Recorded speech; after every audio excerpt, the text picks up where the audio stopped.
2002 കോഴിക്കോട്ട് കൂരാച്ചുണ്ട് പഞ്ചായത്തിനടുത്തുള്ള ഒരു ചെറിയ ഗ്രാമം കൂടത്തായി.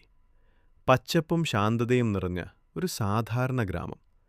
അവിടെ താമസിച്ചിരുന്നൊരു കുടുംബത്തെക്കുറിച്ച് അന്ന് ആരും പ്രത്യേകിച്ച് സംസാരിച്ചിരുന്നില്ല. എന്നാൽ അടുത്ത 14 വർഷത്തിനിടെ ആ കുടുംബത്തിനുള്ളിൽ ഒന്നിനു പിന്നാലെ ഒന്നായി നിരവധി മരണങ്ങൾ സംഭവിക്കും. ആദ്യത്തിൽ എല്ലാവരും അതിനെ ദൗർഭാഗ്യകരമായ കുടുംബ സംഭവങ്ങളായി മാത്രം കണ്ടു.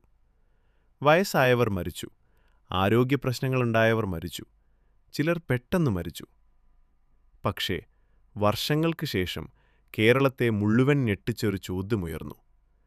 ഈ മരണങ്ങളെല്ലാം യഥാർത്ഥത്തിൽ സ്വാഭാവികമായിരുന്നോ? അല്ലെങ്കിൽ ആരും കാണാതെ, ആരും സംശയിക്കാതെ ഒരു ഭീകര രഹസ്യം ആ കുടുംബത്തിനുള്ളിൽ മറഞ്ഞുകിടക്കുകയായിരുന്നോ? ഇതാണ് കേരള ചരിത്രത്തിലെ ഏറ്റവും കൂടുതൽ ചർച്ച ചെയ്യപ്പെട്ട ക്രൈം കേസുകളിലൊന്നായ കൂടത്തായി കേസിന്റെ കഥ.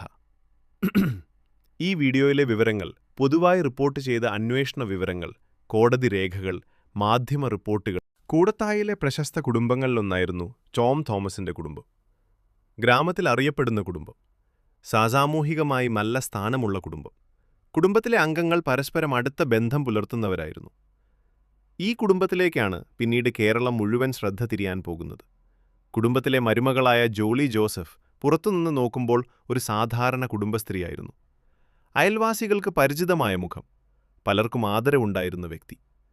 പിന്നീട് അന്വേഷണ ഉദ്യോഗസ്ഥർ പറയുന്നതനുസരിച്ച് ഈ കുടുംബത്തിനുള്ളിൽ നടന്ന സംഭവങ്ങളെ മനസ്സിലാക്കാൻ വർഷങ്ങളെടുത്തു. കാരണം ആദ്യകാല മരണങ്ങളൊന്നും ആരിലും വലിയ സംശയം സൃഷ്ടിച്ചിരുന്നില്ല. ഒരു കുടുംബത്തിൽ മരണങ്ങൾ സംഭവിക്കുന്നത് അസാധാരണമല്ല. പക്ഷെ ഒരേ കുടുംബത്തിൽ വർഷങ്ങളുടെ ഇടവേളകളിൽ തുടർച്ചയായി മരണങ്ങൾ സംഭവിക്കുമ്പോൾ അതിൻ്റെ പിന്നിലെ യാഥാർത്ഥ്യം കണ്ടെത്തുക എളുപ്പമല്ല. അന്ന് കൂടത്തായിയിൽ ജീവിച്ചിരുന്ന ആളുകൾക്ക് മുന്നിൽ സാധാരണ ജീവിതം മാത്രമാണ് കാണപ്പെട്ടത്.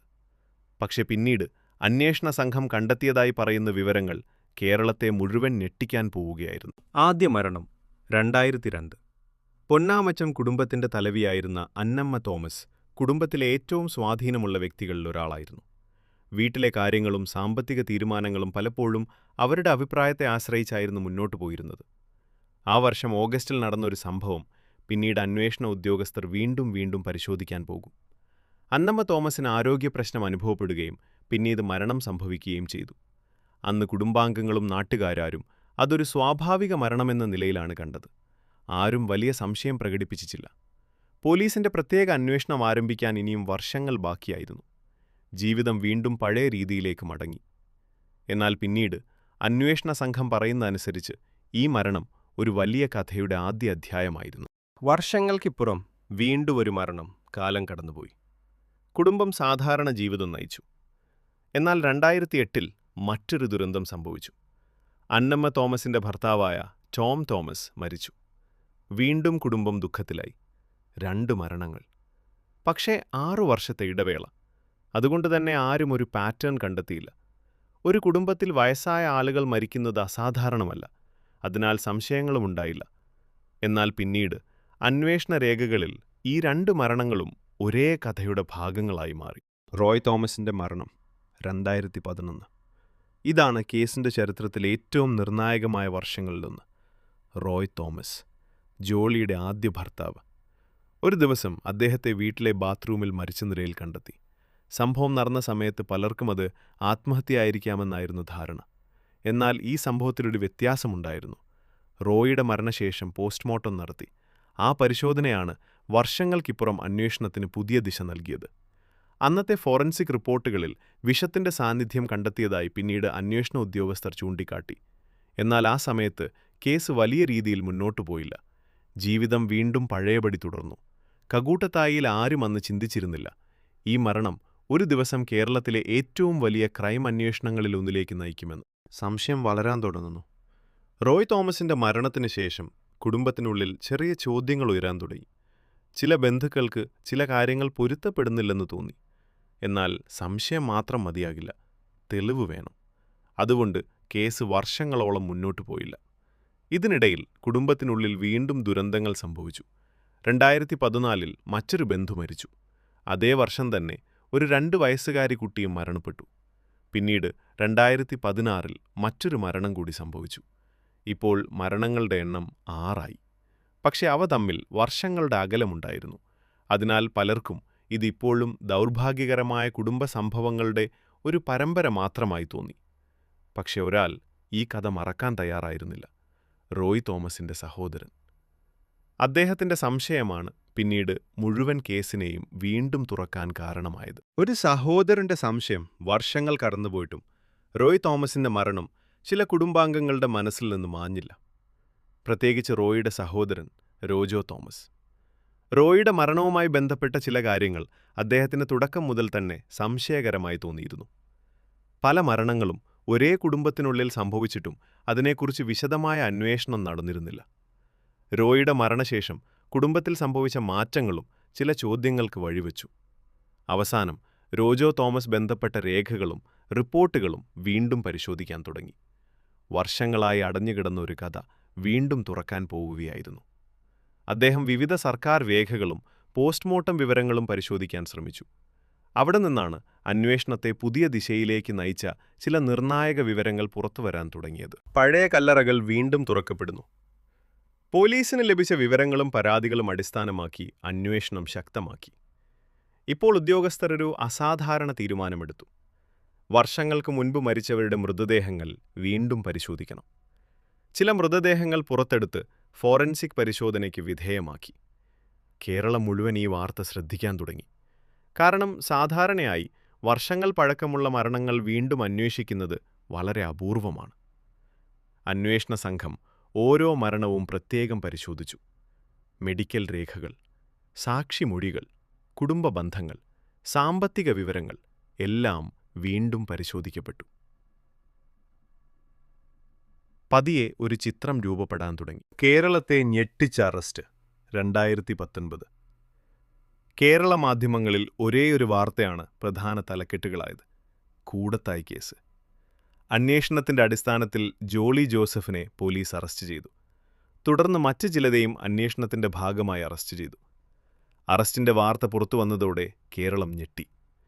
വർഷങ്ങളായി ആദരവോടെ കണ്ടിരുന്ന ഒരു വ്യക്തിയെക്കുറിച്ച് ഇത്തരമൊരു കേസ് ഉയർന്നത് പലർക്കും വിശ്വസിക്കാൻ കഴിഞ്ഞില്ല. ദേശീയ മാധ്യമങ്ങളും അന്താരാഷ്ട്ര മാധ്യമങ്ങളും വരെ ഈ കേസ് റിപ്പോർട്ട് ചെയ്തു.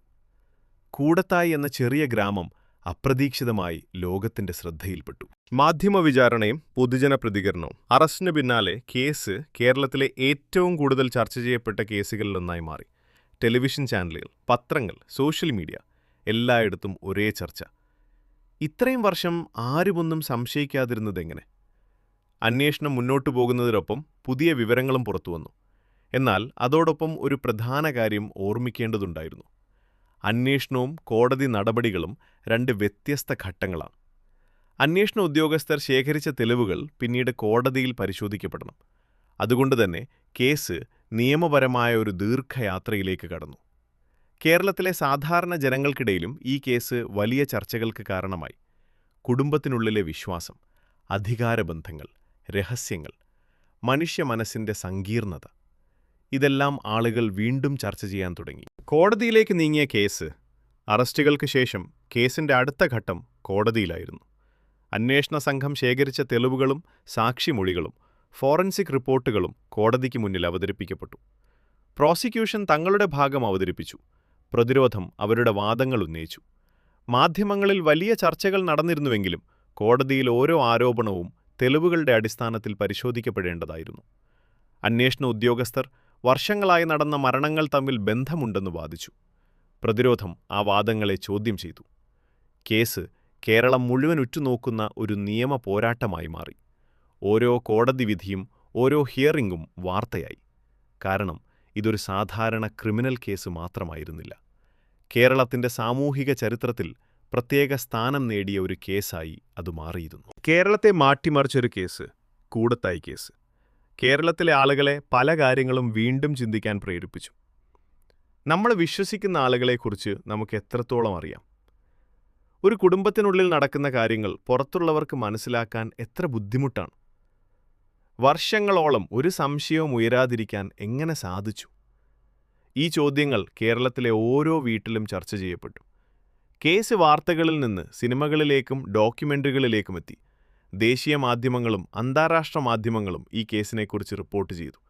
ഒരു ചെറിയ ഗ്രാമത്തിന്റെ പേര് ലോകമെമ്പാടുമുള്ള ആളുകൾ കേൾക്കാൻ തുടങ്ങി. ഇന്നും ബാക്കി നിൽക്കുന്ന ചോദ്യങ്ങൾ കൂടത്തായി.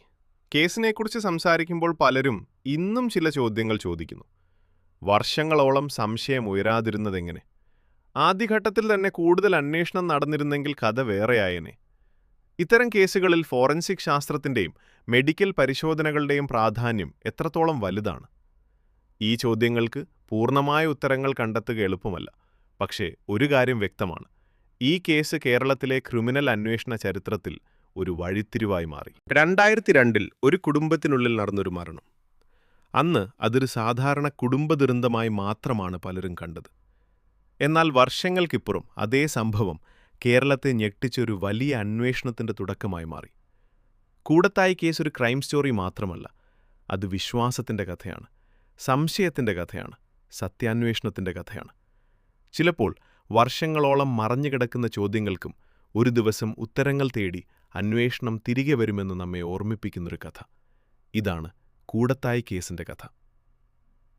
വോൾഫ്രൈക്സ് ഡോക്സിന്റെ ഈ ഡോക്യുമെന്ററി കണ്ടതിന് നന്ദി. ഇത്തരം യഥാർത്ഥ സംഭവങ്ങളെക്കുറിച്ചുള്ള കൂടുതൽ ഡോക്യുമെന്ററികൾക്കായി ചാനൽ സബ്സ്ക്രൈബ് ചെയ്യൂ, വീഡിയോ ലൈക്ക് ചെയ്യൂ, നിങ്ങളുടെ അഭിപ്രായം കമന്റായി അറിയിക്കൂ. ഞാൻ വീണ്ടും മറ്റൊരു യഥാർത്ഥ കഥയുമായി തിരികെ വരാം.